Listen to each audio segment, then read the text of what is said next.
الحمدللہ والصلاة والسلام علی رسول اللہ اما بعد۔ ماہ رمضان میں کچھ ضروری وہ احکام و مسائل جو اکثر جن کے بارے میں سوالات کیے جاتے ہیں، ان میں سے چند اہم سوالات کے جوابات اختصاراً میں عرض کرتا ہوں۔ پہلا سوال یہ ہے کہ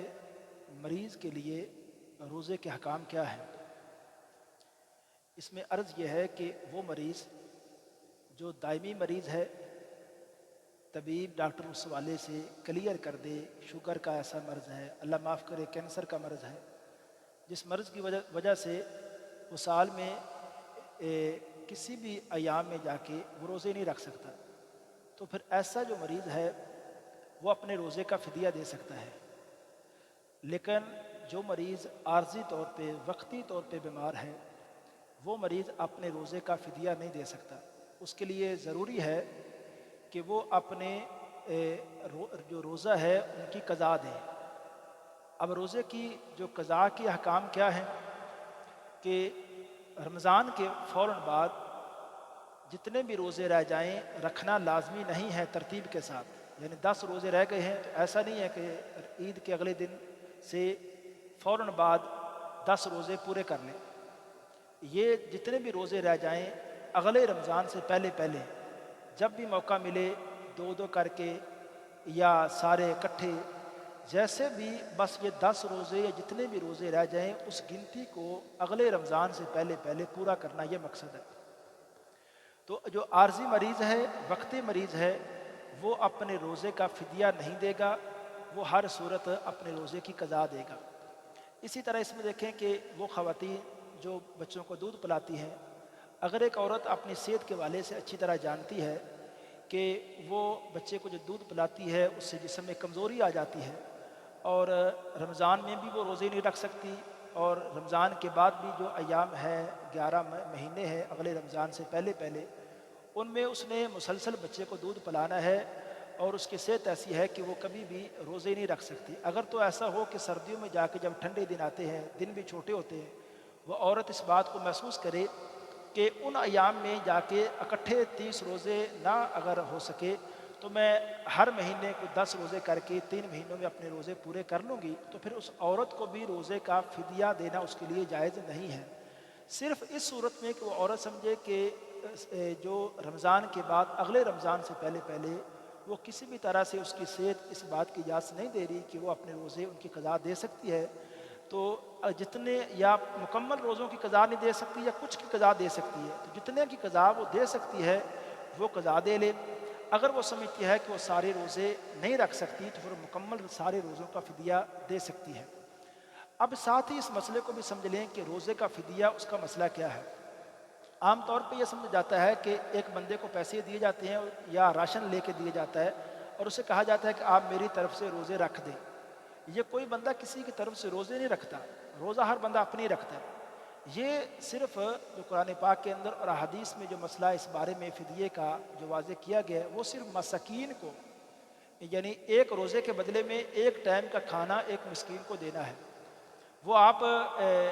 روزانہ کی بنیاد پہ ایک مسکین کو کھانا کھلا دیں، یا اس بارے میں سب سے جو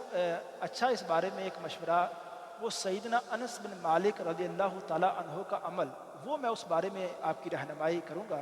کہ وہ عمل بہت آسان ہے، اس کے ذریعے روزوں کی جو فدیہ ہے وہ بڑے اچھے طریقے سے ادا ہو سکتا ہے۔ سیدنا انس بن مالک رضی اللہ تعالیٰ عنہ جب بوڑھے ہو گئے تھے اور جسم میں ایسی کمزوری تھی کہ وہ سمجھتے تھے کہ اب سال میں روزے نہ رمضان میں رکھ سکتے ہیں نہ بعد میں ان کی قضا دے سکتے ہیں، تو وہ اپنے روزوں کا فدیہ ایسے دیتے تھے کہ رمضان کے آخر میں 30 مساکین کو بلا کر ان کو اکٹھا ایک ہی مجلس میں کھانا کھلا دیتے تھے، اس طرح اپنے روزوں کی جو فدیہ ہے وہ ادا کر لیتے تھے۔ تو یہ روزوں کا فدیہ ادا کرنے کا سب سے آسان طریقہ ہے۔ ویسے اگر کوئی بندہ ایک مسکین کو بھی کچھ راشن لے کے دینا چاہے، اپنے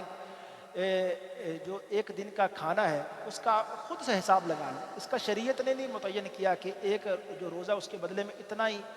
جو کھانا یا اتنے پیسے اپنے دینے، اپنے حساب سے ہر بندے کے حالات، گھر میں کھانا اس کے مختلف حالات ہیں، تو جس قسم کا کھانا پکتا ہے اس حساب سے ایک ٹائم کا کھانا، 2 ٹائم کا نہیں، ایک ٹائم کا کھانا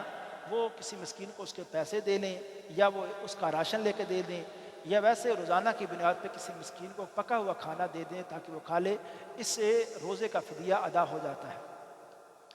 اب دوسرا ایک سوال یہ ہے کہ سفر کے اندر روزے کا مسئلہ۔ سفر میں عام طور پہ یہ سمجھا جاتا ہے کہ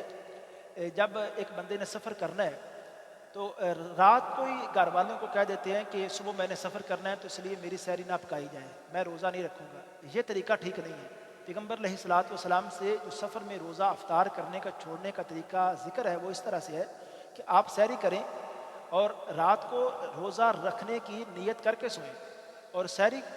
کریں، اور اس کے بعد اگر آپ نے سفر کرنا ہے سفر کریں تو دوران سفر جب آپ محسوس کریں کہ آپ مجھے روزہ افطار کرنا ہے تو روزہ افطار کر لیں۔ وہ ابتدائی دن میں کر لیں، دن کے درمیانی حصے میں کر لیں، آخر میں جب بھی آپ کرنا چاہیں کر سکتے ہیں۔ تو یہ طریقہ ٹھیک نہیں ہے کہ رات کو ہی آپ گھر والوں کو کہہ دیں کہ میں صبح سحری نہیں کرنا چاہتا۔ اس کا ایک نقصان کیا ہوگا کہ اگر آپ نے صبح ارادہ کیا کہ میں نے سفر کرنا ہے لیکن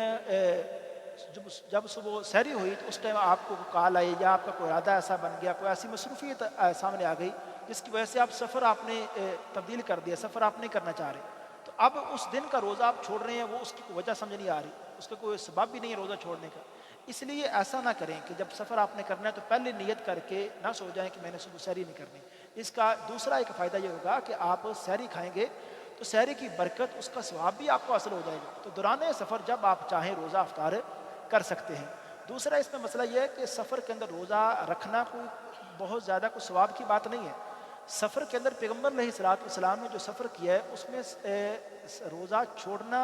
پیغمبر علیہ الصلوۃ والسلام نے اس عمل کو اختیار کیا ہے، تو لہٰذا اگر سفر کے اندر روزہ رکھنا بھی جائز ہے اور چھوڑنا بھی جائز ہے، لیکن ہمارے پیغمبر علیہ الصلوۃ والسلام نے سفر کے اندر روزے چھوڑنے کو آپ نے پسند کیا ہے۔ تو جب کسی مسئلے میں دو آپشن ہوتے اور پیغمبر علیہ الصلوۃ والسلام جس آپشن کو اختیار کرتے تو وہ بہتر ہوتا، تو بہتر آپشن کو آپ علیہ الصلوۃ والسلام اختیار کرتے تھے، تو لہٰذا اگر اس رخصت کو آپ استعمال کریں گے، اللہ تعالیٰ نے جو عطا فرمائی ہے اس کو رخصت کو استعمال کرنا یہ بھی ثواب ہے اور پیغمبر علیہ الصلوۃ والسلام کی سنت اس سے ادا ہوگی۔ تو لہٰذا سفر میں اگر آپ روزہ رکھنا چاہیں، یعنی آپ کو یہ لگے کہ میرا سفر آسان ہے تو بعد میں میرے لیے سفر روزہ رکھنا مشکل ہو جاتا ہے، قضا دینا، تو اگر آپ ترتیب اپنی بہار رکھنا چاہتے ہیں اور آپ اتنی طاقت رکھتے ہیں استطاعت جسمانی والے سے کہ روزہ آپ نبھا لیں گے تو سفر میں روزہ رکھنا منع بھی نہیں ہے، روزہ آپ رکھ سکتے ہیں۔ اور اسی طرح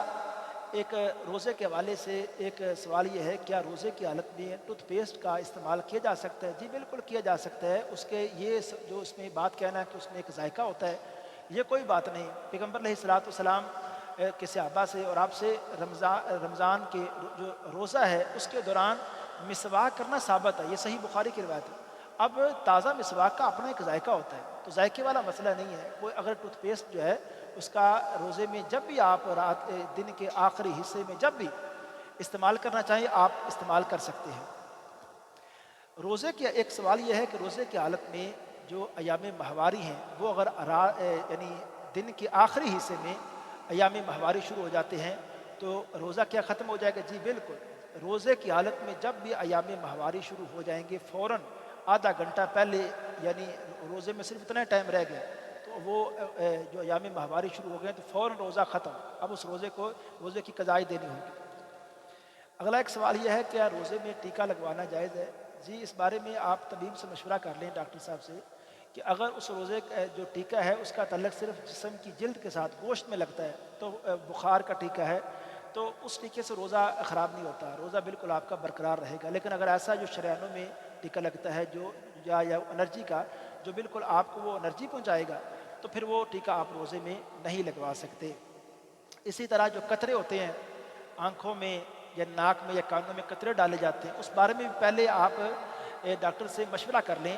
کہ کیا یہ قطرے جو ناک میں یا کان میں ڈالے جائیں گے یا آنکھوں میں، اگر تو یہ حلق سے نیچے جائیں گے، پیٹ میں جائیں گے اس کے اثرات، تو پھر وہ قطرہ جو ہے نا روزے کی حالت میں آپ استعمال نہ کریں۔ لیکن اگر صرف وہ ناک کی حد تک ہیں یا صرف کانوں کی حد تک ہیں یا آنکھوں کی حد تک ہیں تو پھر اس قطرے کا روزے کی حالت میں استعمال کرنے میں کوئی مسئلہ نہیں ہے۔ اگلا ایک سوال یہ ہے، کیا روزے کی حالت میں خون دینا یہ جائز ہے؟ روزے کی حالت میں خون دینے میں کوئی حرج نہیں ہے، یعنی دیا جا سکتا ہے۔ پیغمبر علیہ الصلوۃ والسلام نے روزے کی حالت میں جو حجامہ سینگی ہے وہ آپ نے لگوائی ہے، تو روزے کی حالت میں یہ عمل ہو سکتا ہے، لیکن اس بارے میں بھی آپ پہلے میڈیکلی والے سے، آپ ڈاکٹر سے مشورہ کریں گے کہ عصر کے بعد جب جسم میں نزاکت ہو جاتی ہے، کمزوری ہو جاتی ہے، تو اس ٹائم اگر ڈاکٹر آپ کو مشورہ دے کہ خون دینے سے آپ کو کوئی جسمانی والے سے یعنی کوئی نقصان ہو سکتا ہے، تو کوئی ایسا اس میں پریشانی کا سامنا کرنا پڑ سکتا ہے آپ کو، تو پھر ڈاکٹر سے مشورہ کرنے کے بعد اگر آپ خون دے لیں تو اس میں انشاءاللہ کوئی حرج روزے کی حالت میں نہیں ہے۔ اگلا ایک سوال یہ ہے، کیا زکوٰۃ کے پیسوں سے افطاری کروائی جا سکتی ہے؟ جی بالکل، زکوٰۃ کے پیسوں سے افطاری نہیں کروائی جا سکتی، اور نہ ہی زکوٰۃ کے پیسوں سے یہ جو آج کل سحری کے انتظامات دسترخوان لگ رہے ہیں، وہ بالکل زکوٰۃ کے پیسوں سے یہ انتظامات نہیں ہو سکتے۔ یعنی اس میں دیکھیں کہ ہر طرح سے امیر غریب سارے شریک ہو رہے ہیں، تو یہ ایک اصول زکوٰۃ کے والے سے آپ سمجھ لیں، رفاع عامہ کے کام یا کوئی بھی کام جن سے امیر اور غریب برابر فائدہ اٹھاتے ہیں، تو وہ اس کام کے اوپر زکوٰۃ کے پیسے خرچ نہیں ہو سکتے۔ لہٰذا افطاری ہو یا سحری ہو، اس کے لیے اگر کچھ انتظامات کیے جائیں تو اس کے وہ جو ہیں وہ اس خرچ افطاری کے اوپر زکوٰۃ کے پیسے خرچ نہیں ہو سکتے۔ لیکن اس میں یہ بات ضرور ہے کہ اگر کوئی ایک جگہ ساری مسکین لوگ ہیں، غریب لوگ ہیں، تو ان کو ضرور آپ پیسے کچھ دے سکتے ہیں، اور یہ کہنا ضروری نہیں ہے کہ آپ ان پیسوں سے افطاری کریں، وہ جو بھی ضرورت آپ اپنی پوری کرنا چاہیں وہ کر سکتے ہیں۔ اس میں ایک سوال یہ ہے، کیا نماز تراویح کے پیچھے آپ فرض نماز پڑھ سکتے ہیں؟ جی بالکل، اگر نماز تراویح کھڑی ہے اور آپ نے عشاء کی نماز ابھی تک نہیں پڑھی، تو آپ ایسا کر سکتے ہیں کہ نیت کر لیں کہ عشاء جو تراویح کی نماز اس کے پیچھے عشاء کی نماز کی نیت کر کے آپ کھڑے ہو جائیں، اور جیسے ہی وہ امام صاحب سلام پھیریں اور آپ 2 رکعتیں تراویح کی آپ پیچھے پڑھ چکے ہیں، تو دو مزید آپ پھر سلام پھیرنے کے بعد آپ کھڑے ہوں اور ان رکعات کو آپ بعد میں ادا کر لیں۔ جس طرح ایک نماز جس طرح آپ اس میں شریک ہوتے ہیں، آپ کی رکعات رہ جاتی ہیں تو وہ بعد میں ادا کر لیتے ہیں، بالکل اسی طرح بعد میں آپ اس نماز کی جو رکعات رہ جائیں، وہ جتنی بھی رہ جائیں، 2 رہ جائیں، 3 رہ جائیں، وہ ادا کر سکتے ہیں۔ اور اس میں ایک آخری اس میں سوال یہ ہے، کیا یہ جو عام طور پہ آج دیکھا گیا ہے مساجد کے اندر کہ تراویح کی نماز پڑھنے کے بعد کچھ احباب وطر گھر جا کے پڑھتے ہیں، یہ طریقہ کیسا ہے؟ تو اس میں عرض کرنا چاہوں گا کہ یہ طریقہ پیغمبر علیہ الصلوۃ والسلام کا طریقہ نہیں ہے۔ اللہ کے رسول علیہ الصلوۃ والسلام نے جب بھی قیام کروایا تراویح پڑھائی صحابہ کو، تو 11 رکعات اس میں مکمل، صحابہ ایسا نہیں کرتے تھے کہ کچھ تراویح جو ہے پیغمبر علیہ الصلوۃ والسلام کے ساتھ پڑھتے 8 رکعات اور اس کے بعد وطر کے لیے گھروں میں چلے جاتے، گھروں میں ادا کرتے، ایسا نہیں ہے۔ یہ جو پیغمبر علیہ الصلوۃ والسلام کا ایک فرمان سنن نسائی کے اندر ہے، اس کی فضیلت کو مد نظر رکھتے ہوئے یہ میں مشورہ دوں گا کہ پورا جو قیام ہے وہ امام کے ساتھ ہی کریں۔ اللہ کے رسول علیہ الصلوۃ والسلام نے فرمایا، جو بندہ قیام اللیل میں امام کے ساتھ شروع میں آ جاتا ہے اور آخر تک امام کے ساتھ رہتا ہے، یعنی جب امام سلام پھیرتا ہے آخری وطر کا وہ تب جاتا ہے، تو اس کو آپ نے فرمایا پوری رات کے قیام کا اللہ تعالیٰ ثواب عطا فرمائیں گے۔ اب دیکھیں، جو بندہ امام کے ساتھ وطر پڑھ کے جائے گا، اس کے لیے اللہ کے رسول علیہ الصلوۃ والسلام کی یہ گارنٹی تو ہے کہ اس کو پوری رات کے قیام کا ثواب مل جائے گا۔ لیکن جو بندہ رات کو یعنی تراویح کی جو نماز وہ تو پڑھ لی، لیکن وطر اس نے ادا نہیں کی، وطر اس نے نیت کر لی کہ رات کے آخری حصے میں ادا کرے گا، تو اس کے لیے یہ گارنٹی نہیں ہے، وہ اس فضیلت سے محروم ہوا جب اس نے تراویح جو وطر ہیں وہ رات کے آخری حصے میں ادا کیے ہیں، تو یہ اس کوئی گارنٹی نہیں ہے کہ پوری رات کا قیام اس نے اس کا ثواب حاصل کر لیا ہے۔ تو لہٰذا یہ کوشش کریں اور یہی ارادہ اور نیت کریں کہ آپ قیام اللیل پورے کا پورا امام کے صاحب کے ساتھ ادا کریں اور وطر امام صاحب کے ساتھ ہی ادا کر کے جائیں۔ اب یہاں ایک سوال ضرور ہے کہ اگر بعض بندے کہتے ہیں کہ ہم رات کے آخری حصے میں کچھ نفل پڑھنے کا ارادہ رکھتے ہیں، تو پھر وطر اگر ہم پہلے پڑھ لیں تو اس نفل پڑھنے میں کا مسئلہ کیا ہوگا؟ تو لازمی آپ وطر اگر آپ امام صاحب کے ساتھ تراویحوں میں رات کے پہلے حصے میں ادا کر چکے ہیں اور سحری ٹائم آپ اٹھے ہیں، ٹائم ہے آپ کے پاس، 2 رکعتیں کر کے جتنے بھی آپ نفل پڑھنا چاہیں پڑھ سکتے ہیں۔ اب یہی مسئلہ آپ کے لیے نہیں ہے کہ وطر آخری نماز بنائیں، وہ رات کے آخری حصے میں جب آپ نفل پڑھیں گے، وطر آپ نے نہیں پڑھا تو پھر آپ کوشش کریں کہ وطر کو آخر میں پڑھیں، لیکن وطر اگر رات کے پہلے حصے میں آپ ادا کر چکے ہیں تو پھر رات کے آخری حصے میں جو نوافل آپ پڑھیں گے وہ جتنے مرضی 2 کر کے آپ پڑھنا چاہیں۔ یہ پیغمبر علیہ الصلوۃ والسلام سے وطروں کے بعد بھی نفل پڑھنا ثابت ہے، اس لیے یہ کام آپ کر سکتے ہیں۔ وما علیہ الا البلاغ المبین۔